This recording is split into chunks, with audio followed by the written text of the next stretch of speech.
ഊണ് കഴിക്കും നേരം ചേന കറിവച്ചിടാൻ നോക്കേണം. ഉപ്പേരിക്കു പറമ്പിലെ വാഴക്കാമ്പുണ്ടെങ്കിലെടുക്കേണം. ഉത്തേജനമുണ്ടാക്കാനുള്ളി ചുകന്നത് നന്നെന്നോർക്കേണം. 10ഓളം ഗ്രാം ഉപ്പ് ശരീരത്തിന് ലഭിച്ചിടണം.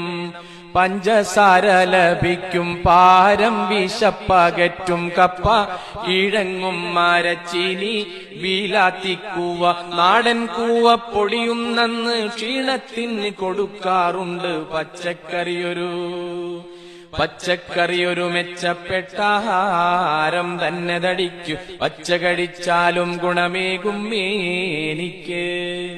മെച്ചപ്പെട്ട ഇലക്കറി കണ്ണിനേറ്റം ഗുണകരമല്ലോ. പച്ചച്ചീരതവര മുരിങ്ങകളോർമിക്ക്.